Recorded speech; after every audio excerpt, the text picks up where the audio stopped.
Gloria a Dios.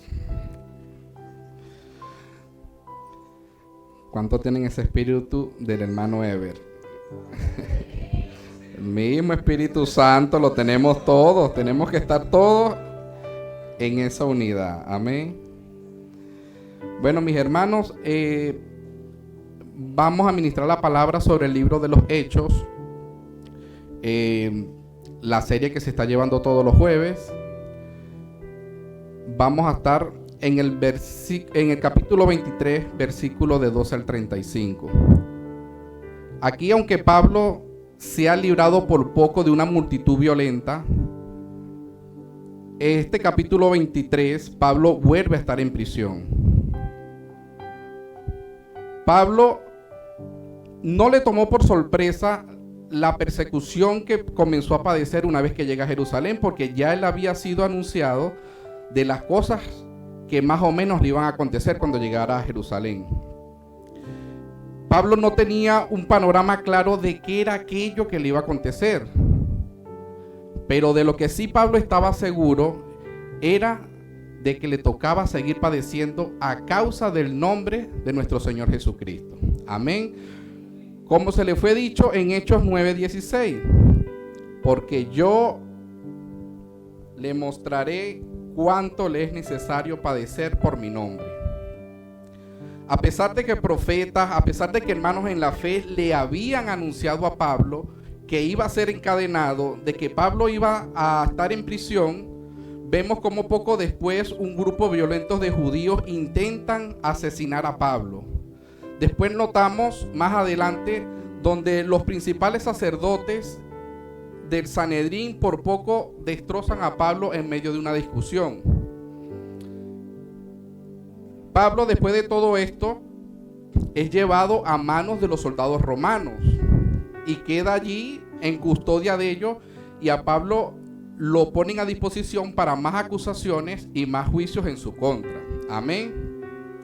Ahí donde están, inclinen su rostro, vamos a poner esta palabra en manos del Señor.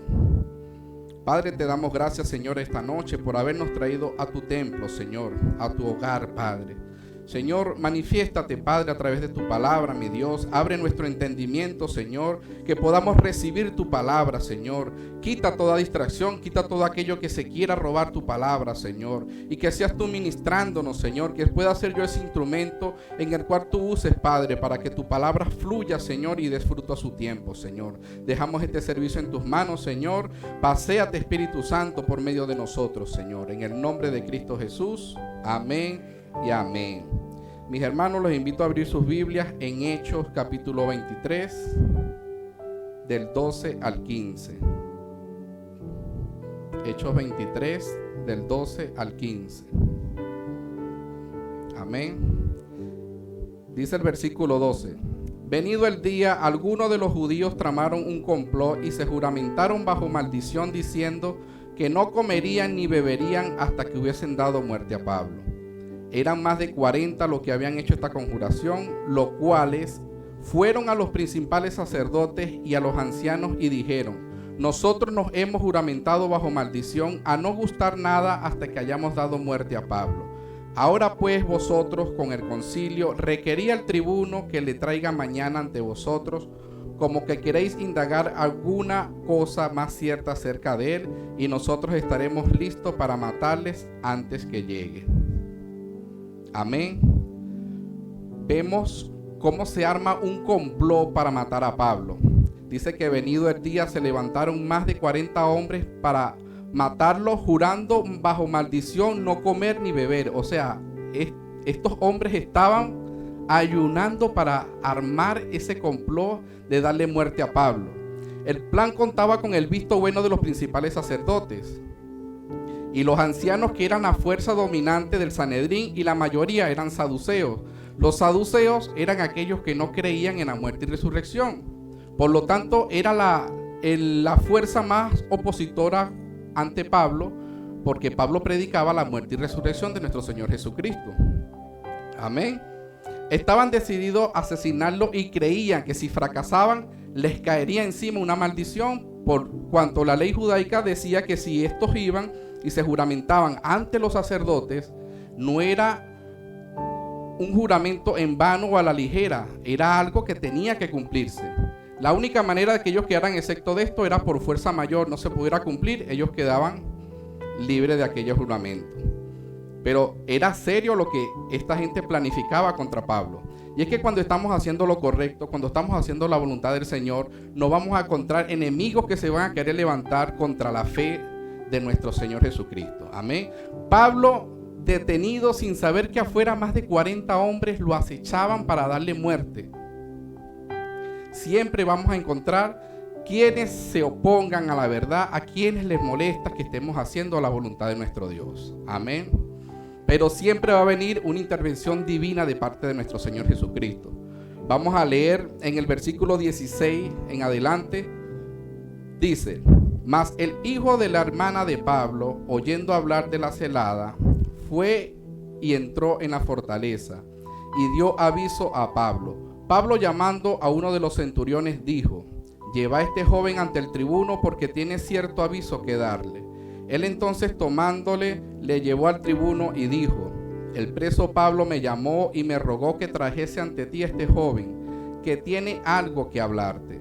El tribuno, tomándole de la mano y retirándose aparte, le preguntó: ¿qué es lo que tienes que decirme? Él le dijo: los judíos han convenido en rogarte que mañana lleves a Pablo ante el concilio, como quien va a inquirir alguna cosa más cierta acerca de él, pero tú no le creas, porque más de 40 hombres de ellos le acechan, los cuales se han juramentado bajo maldición a no comer ni beber hasta que le hayan dado muerte a Pablo. Y ahora están listos esperando tu promesa. Entonces el tribuno despidió al joven, mandándole a que nadie le dijese que le había dado aviso de esto. Amén. Vemos cómo la intervención de Dios llega. Gloria a Dios.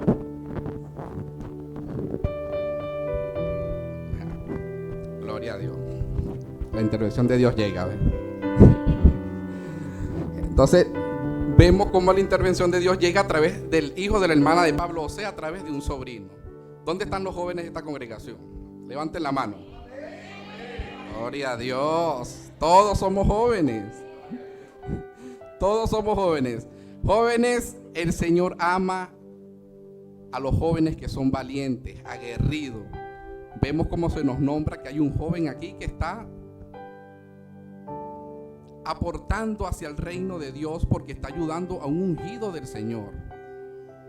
Esta es la ayuda que Dios usa a través de este joven para darle aquel respaldo a Pablo, porque como leímos anteriormente, era serio lo que se le estaba levantando a Pablo. Aún él estando en prisión, afuera querían, como diera lugar, asesinarlo.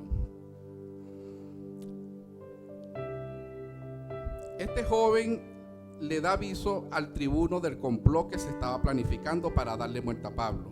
Cuando Dios está en el asunto, mi hermano, cuando estamos bajo la sombra del Omnipotente, Dios nunca nos va a desamparar y va a usar a quien tenga que usar para proteger a sus hijos del mal de las acechanzas del enemigo. Pero Pablo identificó que este sobrino era la ayuda de Dios para ser librado de esta maquinación de maldad en su contra. A veces tenemos que nosotros saber discernir, mis hermanos, cuando esta ayuda viene de parte de Dios.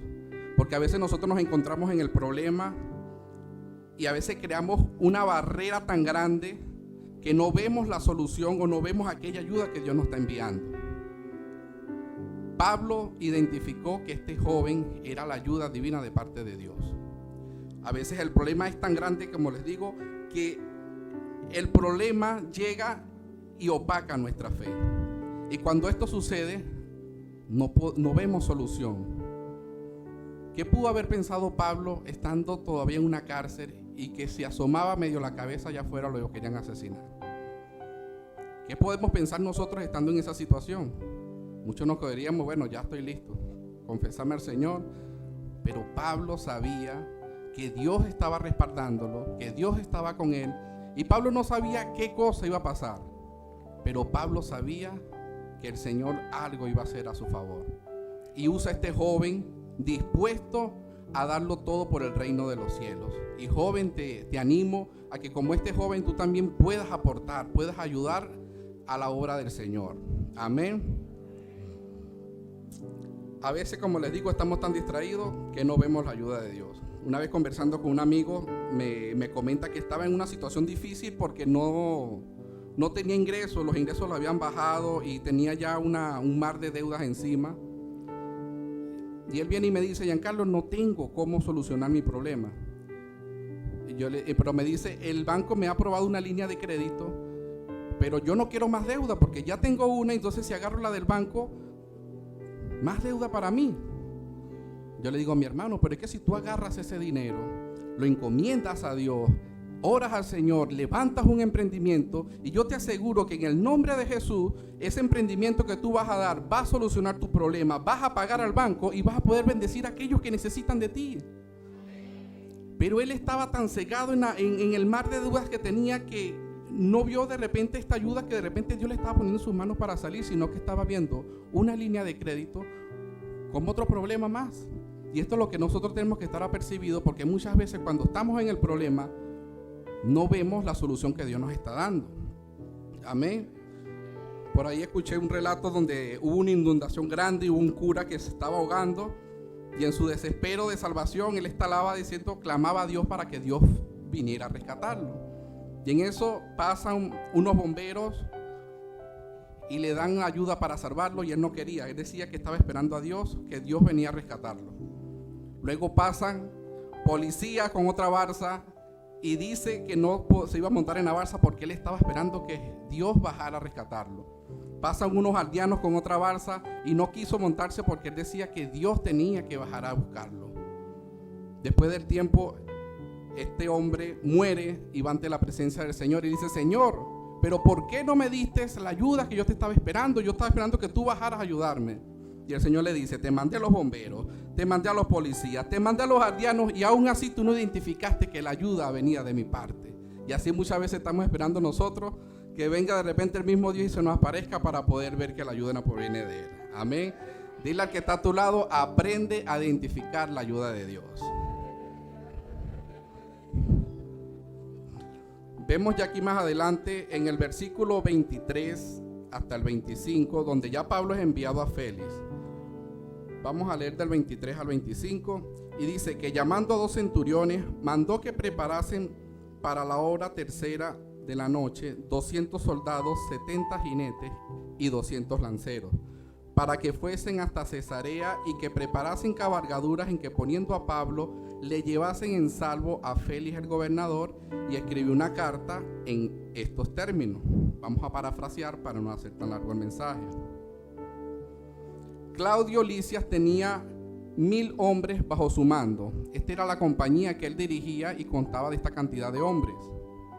Así que cuando se enteró de que planeaban matar a Pablo, ordenó que 470 soldados, lanceros y jinetes salieran esa misma noche de Jerusalén y llevaran a Pablo a Cesarea, la sede del gobierno romano en Judea.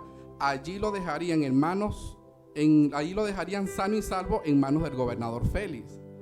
Mis hermanos, y aquí vemos nuevamente cómo Dios, aún aquellos que lo habían detenido, Lisias usa casi la mitad de su compañía, 470 hombres, para darle protección a un hijo de Dios, para que fuera sano y salvo, porque las acechanzas que tenía en la calle eran serias.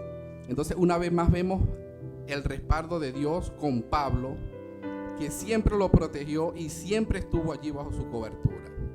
Tal como mandaba la ley romana, Lisias le envió una carta a Félix para explicarle el caso. Mencionaba que cuando se enteró de que Pablo era ciudadano romano y los judíos estaban a punto de matarlo, decidió rescatarlo, y agregaba que no lo consideraba culpable de nada, que mereciera la muerte o las cadenas de prisión.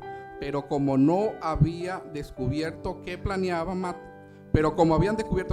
matarlo, había decidido enviarlo a Cesarea para que Félix pudiera escuchar a quienes lo acusaban. Vemos esta historia, yo no sé si ustedes han visto cuando finaliza una película y dice: esta es una historia basada en hechos de la vida real. Este relato que estamos leyendo es un relato que fue basado en hechos de una vida real. Esto le aconteció a nuestro hermano, nuestro apóstol Pablo, en aquellos tiempos. Y yo me preguntaba, yo le digo: Señor, pero ¿qué fue lo que llevó a Pablo a estar firme, a dejar todo, a aguantar prisión, persecución, azote? Y no era que la unción de Pablo lo hacía invencible, o de que Pablo no se fatigaba o Pablo no se cansaba. Pablo padecía igual que padecemos todos nosotros. Dice Hechos 23:11: a la noche siguiente se le presentó el Señor y le dijo. ¿A dónde se le apareció el Señor? El Señor se le aparece a Pablo en la cárcel. Pablo ya estaba detenido y le dice: ten ánimo. O sea, Pablo estaba desanimado, Pablo estaba en prisión, sintió desánimo, estaba afligido por las cosas que le estaban sucediendo. Pero dice que apareció el Señor y le dijo: Pablo, ten ánimo, pues como has testificado de mí en Jerusalén, así es necesario que testifiques también en Roma. A Pablo ya el desánimo lo tenía abatido, pero se le presenta al Señor y le da siempre ese aliento que nosotros necesitamos. A veces cuando venimos un jueves, un domingo a la iglesia del Señor y recibimos esa palabra que nos pone a salir por esa puerta otra vez con nueva fuerza y nuevos ánimos para enfrentarnos a las dificultades que se nos presentan diariamente. Amén. No solo eso, ten la certeza de que en medio de las luchas Dios no se esconde, sino que Dios va delante de ti, luchando por ti y junto a ti. Mis hermanos, porque Dios muchas veces no se va a mover por nuestras necesidades. Dios se va a mover a nuestro favor, es por nuestra fe. Amén.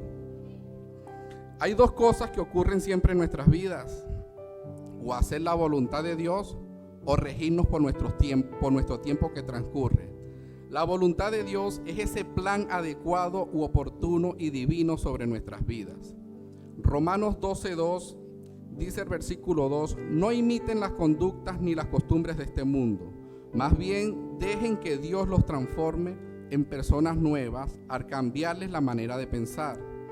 Entonces aprenderán a conocer la voluntad de Dios para ustedes, la cual es buena, agradable y perfecta. Amén.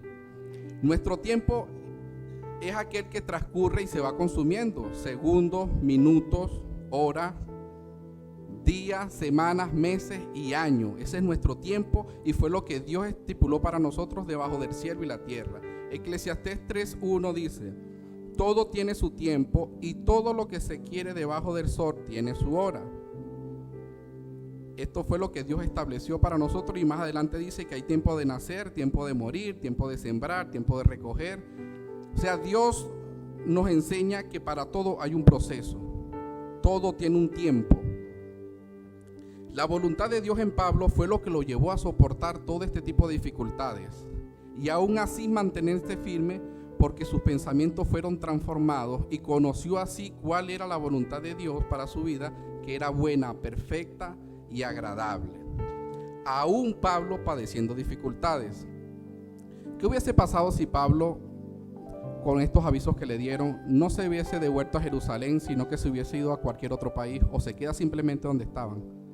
Pablo hubiese roto ese plan divino, esa voluntad de Dios que él estaba cumpliendo, y se hubiese apartado de ese propósito que Dios tenía con él. Cuando nosotros somos guiados por la voluntad de Dios, tu tiempo se tiene que alinear al plan divino de Dios. Amén. No te quedes solamente con ver tu tiempo transcurrir. Busca la voluntad de Dios. El tiempo nuestro nos dará un resultado final de nuestras carreras de vida y dirá si fuimos buenos o malos administradores de lo que se nos fue entregado. Hay una parábola donde el Señor llega y reparte talentos. A uno le da una cantidad, a otro le da otra cantidad. Y dice que con el transcurrir del tiempo, Él vuelve y pide cuentas. Y dice que a unos les dijo: siervos buenos, entren en el gozo de su Señor, porque fueron buenos mayordomos. Pero dice que hay otros que llegó y le dijo: siervos malos, porque no supieron administrar esos talentos que el Señor les había dejado. Y yo les digo esta noche: hombres, la familia que el Señor te ha entregado en tus manos, ¿qué estás haciendo con ella? Mujeres, la familia que el Señor te ha entregado, ¿estás siendo sabio en edificar tu casa? Jóvenes, ¿estás honrando a tu padre y a tu madre? ¿Estás obedeciendo a tus padres para que la bendición de Dios te abarque? Líderes, ¿qué estamos haciendo con los talentos que el Señor nos ha entregado? ¿Estamos siendo buenos administradores? ¿Estamos alineando nuestro tiempo a la voluntad de Dios? Es algo que debemos analizar cada uno de nosotros.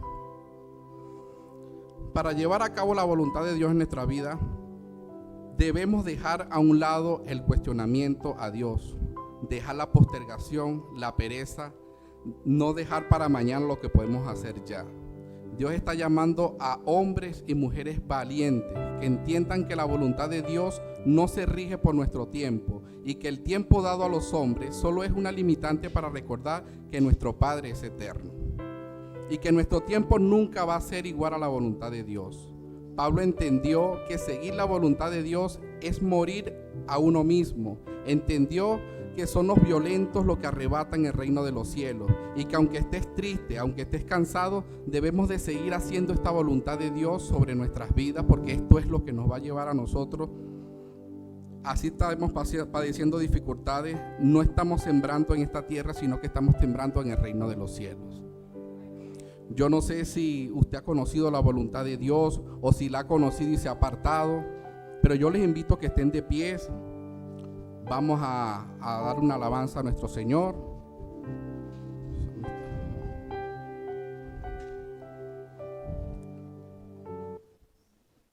Gloria a Dios. Porque muchas veces nosotros creemos que Dios se va a mover al sentido de nosotros o al tiempo de nosotros. Pero el Señor siempre, su voluntad es perfecta, agradable para nosotros. Y es lo que nosotros muchas veces debemos de buscar. No queremos ver al Señor a nosotros, sino dejar que su voluntad fluya sobre nuestras vidas. Amén. Allí donde están, cierren sus ojos. A veces necesitamos nosotros este encuentro con el Señor nuevamente. Allí pídale al Señor que le muestre cuál es su voluntad sobre su vida. En comunión en el lugar santísimo. Yo quiero ser uno contigo y compartir en comunión en el lugar santísimo. Cierra sus ojos, mis hermanos. Pídale al Señor tener un encuentro así como lo tuvo Pablo. Que a pesar de las dificultades, siempre estemos conscientes que la voluntad de Dios es perfecta para nuestras vidas.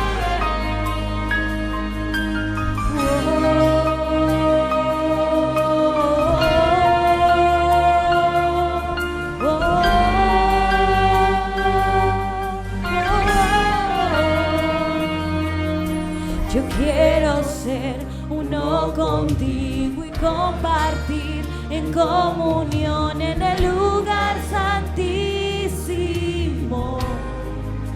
Yo quiero ser uno contigo y compartir en comunión en el lugar santísimo. Yo quiero ser uno contigo y compartir en comunión en el lugar santísimo. Yo quiero ser uno contigo y compartir en comunión en el lugar santísimo.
Necesito un encuentro con el Dios vivo.